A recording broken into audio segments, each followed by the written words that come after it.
오늘은 조선시대 암행어사의 대명사 박문수에 대해 이야기를 나눠보려고 합니다. 여러분, 암행어사 하면 누가 떠오르시나요? 아마 대부분 박문수를 떠올리실 텐데요. 재미있는 건 박문수가 실제로 암행어사로 활동한 기간은 고작 1년에 불과했다는 사실입니다. 그런데도 왜 우리는 암행어사 하면 박문수를 떠올릴까요? 오늘 그 이유를 함께 알아보겠습니다. 먼저 박문수가 어떤 사람이었는지 알 수 있는 재미있는 일화부터 시작해 볼까요? 조선왕조실록에는 박문수를 가리켜 광인, 즉 미친 사람이라고 기록한 부분이 있습니다. 왕을 기록하는 공식 문서에 신하를 미친놈이라고 쓴 거예요. 요즘으로 치면 청와대 비서관에 대한 공식 기록에 이 사람 정신 좀 이상함이라고 적어놓은 것과 비슷하다고 할까요? 왜 이런 기록이 남았을까요? 박문수는 성격이 거칠고 직설적이었습니다. 술자리에서 날선 농담을 자주 했고 임금 앞에서도 하고 싶은 말은 반드시 했어요. 그것도 목이 날아가도 이상하지 않을 정도로 과격한 발언을 서슴지 않았죠. 원래 제 성격이 저런 걸 새삼스럽게 고치겠냐며 덮어버렸습니다.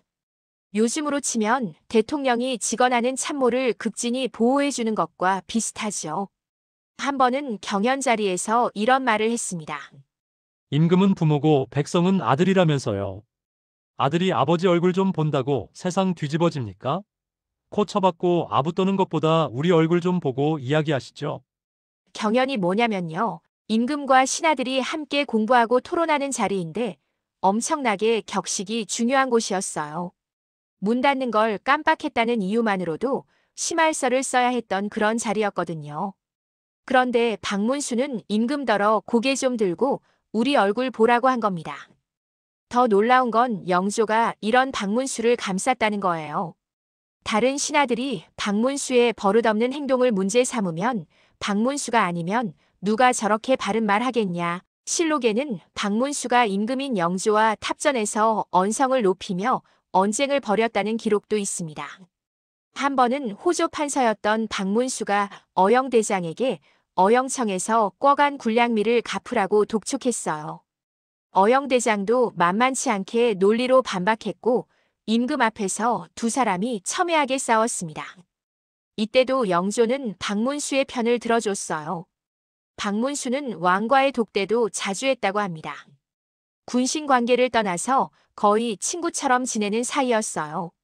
다른 대신들이 고개를 숙이고 있으면 박문수는 고개를 빳빳이 들고 서 있었는데 다른 대신들이 머리를 숙이라고 하자 아첨하는 무리일수록 고개를 숙이는 법이지요.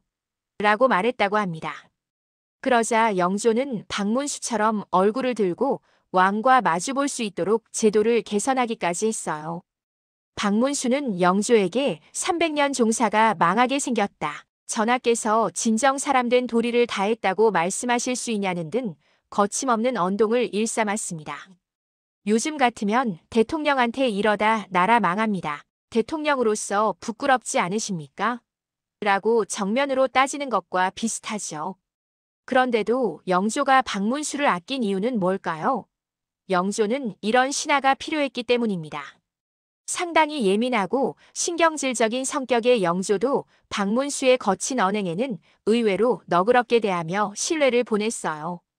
박문수가 먼저 세상을 떠났을 때는 안타까워하며 영의정으로 추중해 주었습니다. 박문수의 명성이 높았던 또 다른 이유는 백성을 위해 파격적인 일들을 서슴지 않았기 때문입니다. 가장 유명한 일화를 하나 소개해드리죠. 1741년 박문수는 함경도 진율사로 파견되었습니다. 진율사는 기근이나 재난이 있을 때 백성을 구제하기 위해 보내는 관리인데요. 당시 함경도는 심각한 기근으로 백성들이 굶어 죽어가고 있었습니다. 박문수는 현장에 도착해서 상황을 파악했어요. 구호할 곡식이 턱없이 부족했습니다. 정상적인 절차를 밟아서 조정에 보고하고 승인받아 곡식을 가져오면 그 사이에 수많은 백성이 죽을 것이 뻔했죠. 그래서 박문수는 엄청난 결단을 내립니다. 경상도의 곡식 1만 섬을 사전 보고 없이 배편으로 함경도로 실어 날랐어요. 요즘으로 치면 경상도지사의 허락 없이 경상도 재난 비축 물자를 함경도로 가져간 거죠. 명백한 월권이고 불법이었습니다. 박문수 본인도 이걸 잘 알고 있었습니다. 그래서 이렇게 말했다고 해요. 내가 처벌받는 것은 작은 일이나 백성들이 피해를 보는 것은 큰 일에 속한다. 이 말은 실록에도 기록되어 있고 오늘날까지 회자되는 명언이 되었습니다. 예상대로 노론에 엄청난 공격이 쏟아졌습니다. 절차를 무시하고 멋대로 행동했다. 이런 선례를 남기면 앞으로 통제가 안 된다는 등의 비판이었죠. 하지만 영조는 박문수를 용서했습니다. 오히려 박문수의 결단을 높이 평가했어요. 이 일로 함경도 백성들은 박문수에게 큰 은혜를 입었습니다. 고마워하는 마음을 담아 송덕비를 세웠어요. 박문수가 백성을 위해 세운 공적을 기리는 비석이죠. 북민가무비라고도 불리는 이 비석은 지금도 남아 있습니다. 박문수는 이런 일을 한두 번 한 게 아니었어요. 경상도 관찰사 시절에도 비슷한 일이 있었습니다. 수의 소식을 듣고 즉각 구호곡을 걷어 배편으로 보냈죠. 구호가 더욱 급해지자 대신들의 재물을 거두어 나라에서 돕자라고 상소를 올리기도 했습니다. 이게 얼마나 파격적인 발언인지 아시겠어요? 요즘으로 치면 장관이 재벌들, 재산 일부를 국가가 징수해서 재난 구호에 쓰자고 공개적으로 제안한 것과 비슷합니다. 당연히 양반들의 반발이 거셌죠. 하지만 영조는 이번에도 박문수를 지켜줬습니다. 박문수는 양반도 군포를 내야 한다고 주장한 인물이기도 합니다. 당시 조선에서는 양인, 즉 평민만 군역을 지고 군포를 냈어요. 양반은 면제였죠. 이게 얼마나 불공평한 제도인지는 설명이 필요 없을 겁니다. 박문수는 이런 불공평한 제도를 바꿔야 한다고 목소리를 높였고 본인부터 군포를 냈습니다. 자, 이제 본격적으로 암행어사 이야기를 해볼까요? 앞서 말씀드렸듯이 박문수가 실제로 암행어사로 활동한 기간은 1727년부터 1728년까지 약 1년에 불과합니다. 그것도 정확히는 암행어사가 아니라 별견어사였을 가능성이 높아요. 암행어사와 별견어사의 차이를 설명해 드리죠. 암행어사는 신분을 숨기고 비밀리에 활동하는 어사입니다. 우리가 드라마에서 보는 그 모습이죠. 하지만 실제로는 신분을 숨기지 않고 공개적으로 파견되는 어사가 더 많았어요. 이게 바로 별견어사입니다. 박문수는 1727년 영남의 별견어사로 파견되었다는 기록이 실록에 있습니다. 조선왕조실록에는 박문수가 암행어사를 역임했다는 기록이 없어요. 그래서 학자들은 박문수가 암행어사가 아니라 별견어사로 활동했는데 지방관 시절의 행적과 결합되어 암행어사 설화가 만들어졌다고 봅니다. 그렇다면 왜 박문수가 암행어사의 대명사가 되었을까요? 여러 이유가 있습니다. 첫째, 박문수는 어사와 지방관으로서 실제로 뛰어난 치적을 남겼습니다. 부정 관리들을 적발하고 백성들의 억울함을 풀어주고 기민을 구제하는 일에 앞장섰어요. 특히 영남 지역에서 활약했는데 영남 지방 사람들이 박문수를 거의 신처럼 떠받들었습니다. 경상북도 영양군에는 박문수를 마을의 수호신으로 모신 선앙당이 있어요. 지금도 제사를 지낸다고 하니 박문수의 명성이 얼마나 대단했는지 알 수 있죠. 둘째, 박문수의 활동 시기가 절묘했습니다. 1728년에 이인좌의 난이 일어났는데 박문수가 영남 어사로 파견된 것이 1727년이에요. 이인좌의 난의 배경 지역이 영남이었던 걸 생각하면 박문수가 첩보 목적으로 파견되었을 가능성도 있습니다. 실제로 박문수는 이인좌의 난이 일어나자 도순무사, 오명항의 종사관으로 참전해 난을 조기에 진압하는 데 큰 공을 세웠어요. 이 공으로 박문수는 분무공신 2등에 책록되고 영성군에 봉해졌습니다. 분무공신은 조선시대 마지막 공신이었어요. 박문수가 조선 마지막 공신 중 한 명인 거죠. 셋째, 박문수라는 이름 자체가 대중들에게 각인되기 좋았습니다. 발음하기 쉽고 기억하기 쉬운 이름이었어요. 그래서 원래는 이름 모를 암행어사와 관련된 민담들이 세월이 지나면서 박문수 민담으로 흡수되었습니다. 실제로 박문수 설화 중 상당수는 다른 지역, 다른 시대의 암행어사 이야기였던 것들이에요. 하지만 암행어사 박문수라는 인식이 워낙 강한 탓에 모든 암행어사 이야기가 박문수 이야기가 되어버린 거죠. 요즘으로 치면 모든 탐정 이야기가 셜록 홈즈 이야기가 되어버리는 것과 비슷하다고 할까요? 박문수 민담은 정말 많습니다. 그 중에서 재미있는 것들을 몇 가지 소개해드리겠습니다. 먼저 무주 구천동 설화입니다. 이 이야기는 너무 유명해서 여러 버전으로 전해지고 있어요. 박문수가 길을 가다가 밤에 덕유산에서 길을 잃었습니다. 어느 마을에 당도했는데 다들 불을 끄고 잠든 가운데 유독 한 집만 불이 환하게 켜져 있었어요. 이상하게 여긴 박문수가 몰래 엿보니 젊은이가 늙은이에게 자신을 죽여달라고 하고 늙은이가 울면서 칼로 젊은이를 찌르려 하는 것이었습니다. 옆에서는 며느리로 보이는 여성을 시어머니로 보이는 여성이 칼로 찌르려 하고 있었어요. 박문수가 다급히 말리고 사연을 들어보니 이런 내용이었습니다. 마을에 사는 힘께나 쓰는 포악한 천씨 부자가 아무 이유 없이 누명을 씌우고는 이 부자의 아내와 며느리를 천씨 부자와 강제로 결혼시키려 한다는 거예요. 그 치욕을 이기지 못해 동반 자살을 시도했던 겁니다. 이 끔찍한 사연을 들은 박문수는 즉각 행동에 나섭니다. 무주 고을 관하로 가서 광대들을 소집하고 그중 힘 좋고 재주 잘 넘는 젊은 광대들을 뽑아 오방색 깃발과 장군복을 준비했어요. 다음 날 결혼식장에 나타난 박문수는 황룡 신장 복장을 하고 나타나 혼례상을 벼락같이 내리칩니다. 그리고 큰 소리로 동방 청룡, 서방 백호, 남방 주작, 북방 현무 대장군 나오너라 고 외쳤어요. 그러자 사방에서 신장 복장을 한 광대들이 나타났습니다.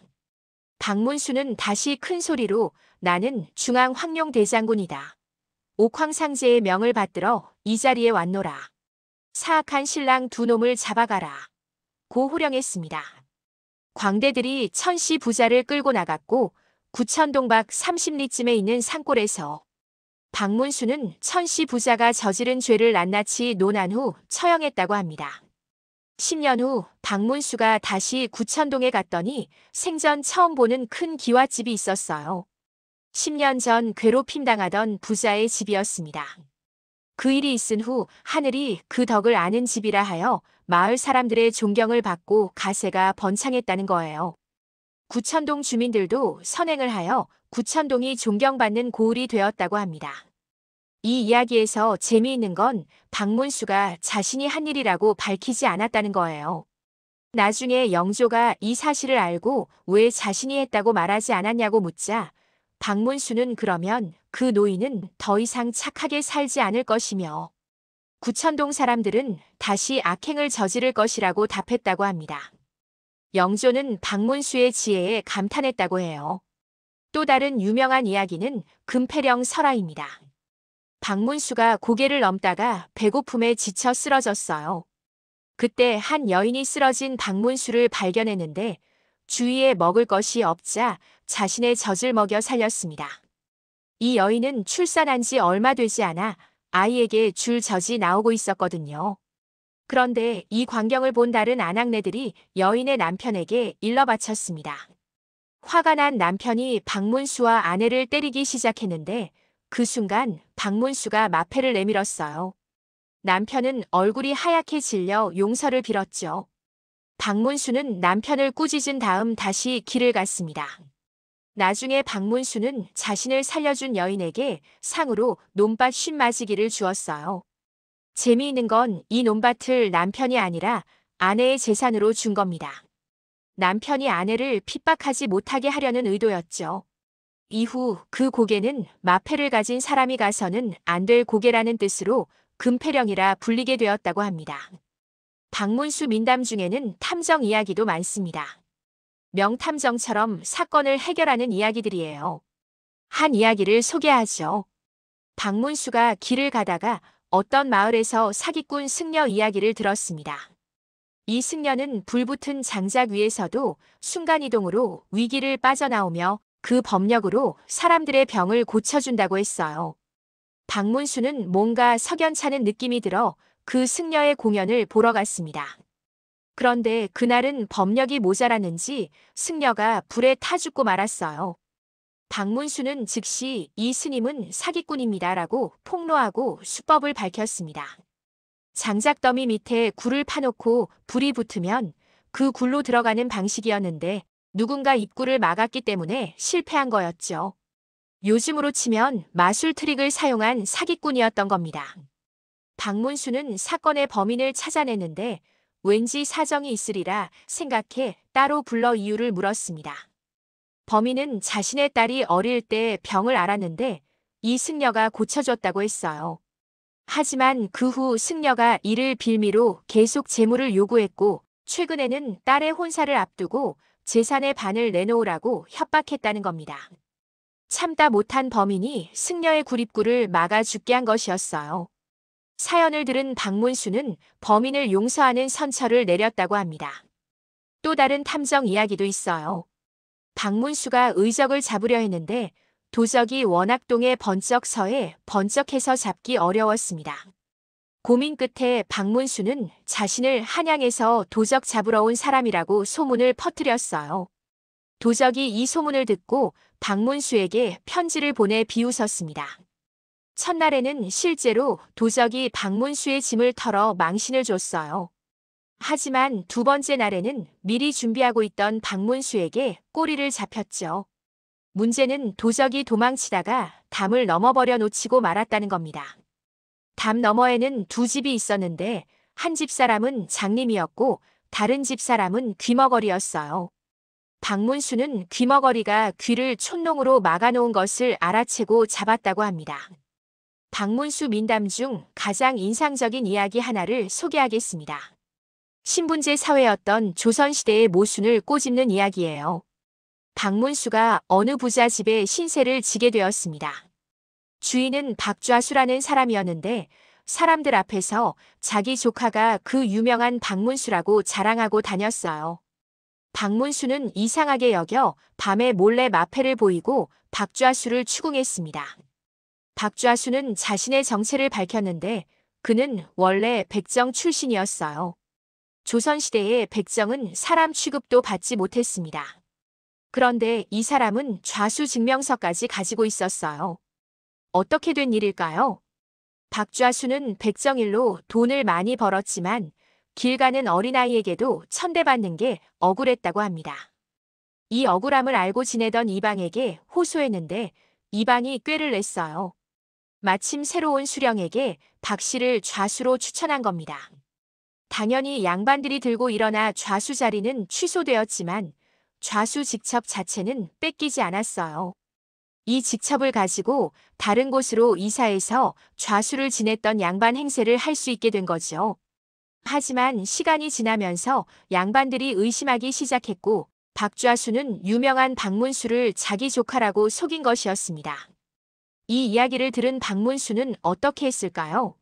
박좌수를 더 이상 추궁하지 않고 비밀을 지켜주는 것도 모자라 마을에 머무는 동안 일부러 출두해서 신분을 밝히고 진짜 조카 노릇을 해줬습니다. 양반들도 박좌수가 박문수의 숙부라고 믿어 그동안 의심한 것을 사과했어요. 박좌수는 고마워하며 나중에 박문수 몰래 그의 집을 새로 지어줬다고 합니다. 재미있는 건 이 사실을 안 박문수의 동생이 박좌수의 집으로 가서 큰 소리를 쳤다가 오히려 하인들에게 매를 맞고 쫓겨났다는 거예요. 박문수에게 이 일을 호소하자 박문수는 껄껄 웃으며 박좌수가 산전수전 다 겪은 인물인데 너 같은 어린 녀석이 함부로 상대할 인물이 아니다라며 오히려 동생을 꾸짖었다고 합니다. 이 이야기는 박문수가 단순히 백성을 사랑한 것을 넘어 신분제의 모순을 꿰뚫어보고 있었다는 걸 보여줍니다. 박문수 민담 중에는 신령한 존재의 도움을 받는 이야기도 있습니다. 이런 이야기는 박문수를 거의 신격화하는 측면이 있어요. 한 이야기를 소개하죠. 박문수가 길을 가다가 한 노인을 만나 같이 가게 되었습니다. 어느 대감댁에 들렀을 때 노인이 하인에게 돌을 던지라고 했어요. 하인이 아무데나 던졌더니 노인이 수풀님이라 그럼 임서방이라고 소리쳐 보시오라고 했습니다. 하인이 화를 내며 임서방 임서방 하고 소리 지르자 대감댁 하인들이 화를 내며 나타나 감히 우리 대감님을 서방이라 하다니 며 박문수 일행을 끌고 갔어요. 그 대감은 임자근이라는 전직 한양 부사였습니다. 임자근은 노인이 예사 노인이 아니라며 신수를 봐달라고 했습니다. 노인은 대감이 오늘 밤 죽게 되었으나 피할 수 있다고 했어요. 방법은 마당에 나가 활로 가장 아끼는 것을 쏘는 것이었습니다. 대감의 눈에 띈 건 사랑하는 젊은 후처였어요. 차마 아내를 쏠 수 없어 갈등했지만 결국 화살을 쏩니다. 운 좋게도 후처가 그 타이밍에 고개를 들어 화살이 빗나가 병풍을 맞췄어요. 병풍 뒤에서 사람 시체가 나왔는데 대감댁 하인이었습니다. 노인이 밝힌 전말은 이랬어요. 이 하인은 평소 대감의 젊은 후처를 사모했고 오늘 대감댁 식구를 몰살하고 후처를 납치해 재산을 훔치려 했다는 겁니다. 대감은 노인 덕에 목숨을 건졌기에 사례금으로 200냥을 주었습니다. 원래는 2000냥을 주려 했는데 노인이 200냥만 달라고 했어요. 그것도 운문산 송백골의 성덕수란 사람에게 보내달라고요. 며칠 후 다른 마을에서 부잣집 외아들이 퉁소를 불다가 병에 걸려 앓고 있었습니다. 노인은 소년을 보고 바로 담뱃재를 탄 물을 먹였어요. 아이 아버지가 당황해 멱살을 잡았는데 아이가 죽은 지네를 토해내고 건강해졌습니다. 퉁소 속에 들어간 지네를 모르고 불어서 아이 뱃속에 들어갔던 거예요. 아이 아버지는 1000냥을 주려 했지만 노인은 역시 200냥만 달라고 하며 성덕수에게 보내달라고 했습니다. 그 후 노인은 홀연히 사라졌고 박문수는 어느 마을의 장승 앞에서 기도하는 처녀를 만났습니다. 처녀의 아버지가 도자장인 성덕수인데 사또의 모략으로 죽게 되었다는 거예요. 장승을 자세히 보니 그 얼굴이 함께 다녔던 노인의 얼굴이었습니다. 사건의 전말은 이랬어요.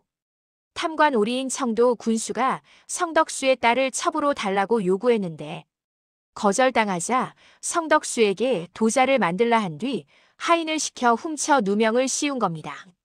도자가 800냥을 기한 내로 내지 않으면 처형하겠다고 협박했어요. 딸이 집과 전답을 팔아 400냥을 마련했는데 나머지 400냥은 구할 수 없었습니다. 앞서 두 사람에게서 받은 200냥씩 합쳐서 400냥이 바로 그 돈이었던 거죠. 박문수는 사건의 진상을 밝혀내고 탐관 오리를 처벌했습니다. 장승, 즉 마을의 수호신이 박문수를 통해 선한 사람을 구한 거예요. 이 이야기는 사실 경상북도 안동에 전해지는 전설이 박문수 설화로 변형된 겁니다. 원래는 박문수가 등장하지 않았어요. 하지만 2000년대에 출판사들이 박문수 설화집을 내면서 이 이야기를 포함시킨 거죠. 박문수에 대한 야사 중에는 귀신에게서 신시를 받고 장원에 급제했다는 이야기도 있습니다. 과거를 보러 가던 중 어떤 초립동자에게서 과거가 이미 치러졌다는 이야기를 들었어요. 동자는 과거 시험의 시제와 장원 급제자의 시문이 이러이러했다며 가르쳐주고 갔습니다. 그래도 올라온 김에 한양에 사는 집안 어른에게 인사나 드리고 가자는 생각으로 서울로 올라갔더니 그 어른이 뭔 소리야? 아직 시험까지 3일이나 남았는데 라고 했어요. 결국 시험을 무사히 볼 수 있었고 과거 시제의 동자가 가르쳐준 시문의 앞부분이 나와 그 덕에 급제했다는 이야기입니다. 동자가 알려준 시제가 낙조라는 시인데 현재까지 남아있어요.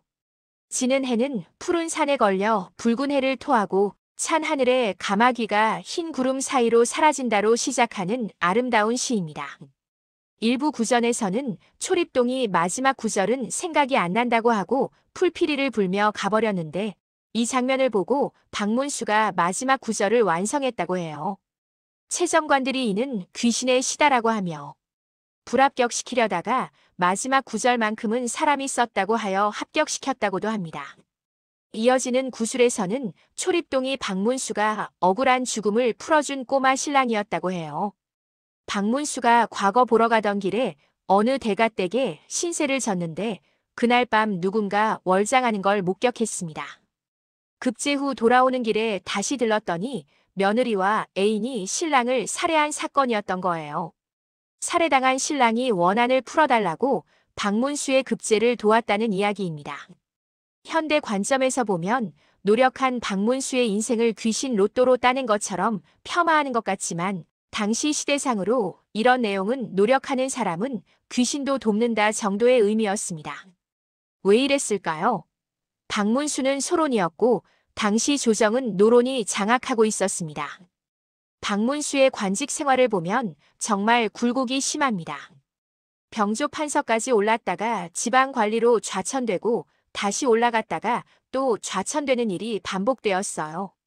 박문수의 정치적 입지는 불안정할 수밖에 없었죠. 게다가 앞서 말씀드렸듯이 성격도 거칠어서 적이 많았어요. 그래도 박문수가 살아남을 수 있었던 건 영조의 절대적인 신임 때문이었습니다. 영조는 박문수가 세제 시절부터 자신을 섬겼다고 했어요. 33년을 함께한 군신이었던 거죠. 1724년 박문수는 세제시강원의 관원으로 임명되어 왕세제였던 연인군, 즉 후일의 영조를 보좌했습니다. 당시 소론이 집권하고 있었고 연인군은 정치적으로 위기에 봉착해 있었어요. 소론의 박문수가 연인군을 보좌하게 된 건 어쩌면 운명 같은 인연이었습니다. 영조가 즉위한 후 박문수는 승승장구했습니다. 33세의 과거의 급제에서 48세의 병조 판서가 되었으니 현대로 치면 국방부 장관까지 15년 만에 오른 거예요. 엄청난 속도죠. 하지만 박문수의 관직 생활이 순탄했던 건 아닙니다. 노론의 견제가 심했고 박문수 본인의 성격 때문에 여러 번 좌천당했어요. 1755년에는 소론이 주도한 나죽에서 사건에 휘말려 옥사에 연루되기도 했습니다. 이때 영조는 직접 박문수를 불러 안심시켰어요. 여러 해 동안 벼슬한 신하를 만약 한 사람의 말 때문에 갑자기 역적으로 의심한다면 그 누가 기꺼이 믿고 나를 섬기겠는가? 라고 말하면서 박문수를 변호했습니다. 하지만 박문수는 이후 스스로 죄인을 자처하고 세수도 빚질도 않으며 집에 틀어박혀 살다가 이듬해인 1756년 4월 세상을 떠났습니다. 박문수가 세상을 떠난 날 영조는 이렇게 말했습니다. 영성이 춘방에 있을 때부터 나를 섬긴 것이 이제 이미 33년이다. 자고로 군신 중에 비록 제후한 경우가 있기는 하지만 어찌 나의 영성과 같음이 있으랴. 나의 마음을 아는 사람은 영성이며 영성의 마음을 아는 사람은 나였다. 그리고 그가 언제나 나라를 위하는 충성이 깊었음을 나는 알고 있다. 영조는 박문수가 정승이 되지 못한 것을 안타까워하며 그날로 바로 영의정을 추중했습니다. 그리고 충원이라는 시호를 내렸어요. 박문수는 평생을 백성을 위해 일했습니다. 양반도 군포를 내야 한다고 주장하고 본인부터 실천했어요. 함경도와 경상도 백성들을 구하기 위해 절차를 무시하고 곡식을 보냈습니다. 부정 관리들을 적발하고 억울한 백성들의 편에 섰죠. 이런 업적 때문에 박문수는 민중들 사이에서 영웅이 되었습니다. 경상북도 영양군에서는 아예 마을의 수호신으로 모셔졌어요. 지금도 제사를 지낸다고 하니 박문수의 명성이 얼마나 대단했는지 알 수 있죠. 박문수 민담은 세계 곳곳에 있는 탐관 오리를 벌하는 이야기의 한국 버전입니다. 일본에는 미토 고몬 민담이 있고 영국에는 로빈 훗 민담이 있죠. 한국에서는 그 주인공이 박문수가 된 겁니다. 재미있는 건 박문수 설화 중 상당수가 원래는 다른 사람의 이야기였다는 거예요. 금패령 설화만 해도 원래는 함경도에서 전해지는 이야기인데 박문수는 영남 어사로 활동했으니 본래는 다른 암행 어사의 이야기였을 가능성이 높습니다. 하지만 그게 무슨 상관일까요? 중요한 건 박문수라는 이름이 백성을 위하는 관리, 정의를 실현하는 암행어사의 상징이 되었다는 사실입니다. 박문수는 단순히 암행어사의 대명사가 아니라 백성을 사랑하고 불의에 맞서 싸운 관리의 이상형이 되었어요. 조선시대에는 이런 관리가 얼마나 귀했을까요? 대부분의 관리들은 자신의 이익과 출세에만 관심이 있었습니다. 박문수는 달랐어요. 처벌받을 것을 알면서도 백성을 구하기 위해 규정을 어겼습니다. 임금 앞에서도 할 말은 했고 양반들의 특권을 비판하는 걸 두려워하지 않았어요. 요즘 같으면 어떤 공직자일까요? 부당한 명령에 반대하고 약자를 위해 목소리를 내고 권력의 눈치를 보지 않는 공무원. 우리가 이상적으로 생각하는 공직자의 모습이죠. 박문수는 오늘날에도 여전히 살아있습니다. 여러 드라마와 영화, 만화에 등장하죠.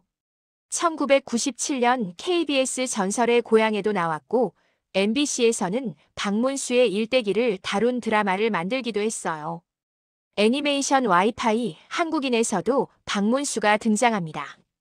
여기서 박문수는 사건을 만나면 해결하는 탐정처럼 그려져요. 말버릇도 있는데 걱정 마십시오. 어사 박문수입니다. 라고 말한다고 해요. 경기도 안성시에는 칠장사라는 절이 있는데 박문수가 과거를 보기 전 여기서 소원을 빌고 합격했다는 설화가 남아 있습니다. 그래서 수능 시기가 되면 전국에서 학부모들이 칠장사에 와서 기도한다고 해요. 박문수 옆에는 박문수가 걸었다는 박문수길도 있습니다. 강원도 영월군에는 아예 김삿간면이라는 행정구역명이 있는데 박문수도 비슷하게 자신의 이름을 딴 지명이나 시설물이 많습니다. 그만큼 사람들의 기억 속에 깊이 남아있다는 거죠. 박문수가 남긴 유산은 단순히 민담이나 전설이 아닙니다. 그가 보여준 공직자의 자세, 백성을 사랑하는 마음, 불의에 맞서는 용기. 이런 것들이 진짜 유산입니다. 재미있는 사실 하나를 말씀드리죠. 박문수와 정약용은 비슷한 점이 많습니다. 먼저 둘 다 주류 당파가 아니었어요. 박문수는 소론이었고 정약용은 남인이었습니다. 당시 조정은 노론이 장악하고 있었으니 두 사람 모두 비주류였던 거죠. 목민관으로 있을 때 치세를 잘 다스려 백성들의 민심을 얻었다는 점도 같습니다. 박문수는 경상도와 함경도에서 백성을 구제했고 정약용은 곡산 부사로 있을 때 선정을 베풀었어요. 같은 당류가 영모에 준하는 사고를 쳤을 때 반대파가 탄핵했지만 왕이 보호해 주었다는 점도 비슷합니다. 박문수는 영조가, 정약용은 정조가 지켜줬죠. 설화를 남긴 인물이 되었다는 점도 같아요. 박문수는 암행어사 설화의 주인공이 되었고 정약용은 학문과 선정의 상징이 되었습니다. 하지만 차이점도 있습니다.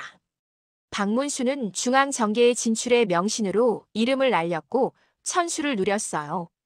하지만 정약용은 정조가 먼저 죽는 바람에 지켜줄 사람이 사라져 귀양 생활로 남은 일생을 지내야 했습니다. 왕의 총애를 받는다는 건 큰 행운이지만 동시에 왕의 생사에 운명이 달려있다는 뜻이기도 합니다. 박문수는 영조보다 먼저 세상을 떠났기에 끝까지 보호받을 수 있었지만 정약용은 정조가 먼저 죽는 바람에 불행을 겪었던 거죠. 종사관이라는 건 요즘으로 치면 작전 참모 정도 되는 자리예요. 박문수를 이야기할 때 빼놓을 수 없는 게 이인좌의 난입니다. 1728년에 일어난 이 난은 영조 즉위의 정당성에 문제를 제기하며 일어난 반란이었어요. 박문수는 이때 도순무사 오명항의 종사관으로 출전해 반란군 진압에 큰 공을 세웠습니다. 재미있는 건 박문수가 영남 어사로 파견된 시기가 1727년이라는 겁니다. 이인좌의 난이 일어난 배경 지역이 영남이었던 걸 생각하면 박문수가 첩보 목적으로 파견되었을 가능성도 있어요. 반란의 조짐을 미리 파악하기 위해서였을 수도 있다는 거죠. 실제로 박문수는 어사로 활동하면서 지역 정보를 많이 수집했을 겁니다. 이게 난을 진압하는 데 도움이 되었을 거예요. 당시 난에 참전했던 한 병사가 쓴 난리가라는 기록이 있습니다. 이 기록에서는 박문수를 병사의 마음을 잘 헤아리는 덕장이라고 칭송하면서 중국 춘추전국 시대의 오기에 비유하고 있어요. 오기는 병사들과 같이 먹고 자며 고름까지 빨아주었다는 유명한 일화가 있는 장군입니다. 박문수도 그런 스타일이었나 봅니다. 일선 병사들의 고충을 이해하고 함께했던 거죠. 이 공으로 박문수는 분무공신 2등에 책록되고 영성군에 봉해졌습니다. 영성은 박문수의 본관인 고령군의 다른 이름이에요. 분무공신은 조선시대의 마지막 공신이었으니 박문수는 조선 역사상 마지막 공신 중 한 명이 된 겁니다. 박문수의 정치적 배경을 이야기하려면 이광좌를 빼놓을 수 없습니다. 이광좌는 소론의 영수로 영의정을 4번이나 지낸 거물이었어요. 박문수와 이광좌는 어떤 관계였을까요? 이광좌는 박문수의 외숙부인 이태좌의 제종형이었습니다. 좀 복잡하죠? 쉽게 말하면 박문수의 외가 쪽 먼 친척이었어요. 박문수는 어렸을 때부터 이태좌의 집에서 글을 배웠습니다. 이광좌도 자주 만났겠죠. 박문수의 정치적 노선이 소론으로 기울어진 건 이런 환경 때문이었어요. 실록은 박문수에 대해 이광좌를 사표로 삼아 지론이 시종일관 변하지 아니하였으니 그 때문에 끝내 정승에 제배되지 못하였다라고 기록했습니다. 이게 무슨 뜻일까요? 박문수가 이광좌를 스승처럼 따랐고 끝까지 소론의 입장을 지켰기 때문에 정승이 되지 못했다는 거예요. 당시 조정은 노론이 장악하고 있었으니 소론인 박문수가 정승이 되기는 어려웠던 겁니다. 하지만 영조는 박문수가 죽은 날로 바로 영의정을 추중했습니다. 생전에는 정승이 되지 못했지만 죽어서라도 정승의 예우를 해준 거예요. 자, 여기까지 박문수의 이야기를 들어보셨습니다. 1년간의 어사활동으로 평생의 전설이 된 남자 임금 앞에서도 할 말은 다 하던 직설적인 성격, 백성을 위해 절차를 무시하고 행동하던 파격적인 관리. 박문수는 완벽한 성인군자는 아니었습니다. 성격이 거칠어서 적도 많았고 술자리에서 날선 농담을 해서 미친놈 소리도 들었어요. 하지만 그의 본질은 백성을 사랑하는 마음이었습니다. 오늘날 우리가 박문수를 기억하는 이유는 그가 보여준 공직자의 이상형 때문입니다. 권력의 눈치를 보지 않고 백성의 편에 서고 불의에 맞서 싸우는 관리. 우리 사회가 필요로 하는 바로 그런 사람이죠. 박문수가 실제로 암행어사로 활동한 기간은 1년에 불과했지만 그가 남긴 정신은 지금도 살아있습니다. 어려운 이웃을 돕고 부정부패에 맞서 싸우고 정의를 실현하려는 모든 사람들 속에 박문수의 정신이 이어지고 있는 거죠.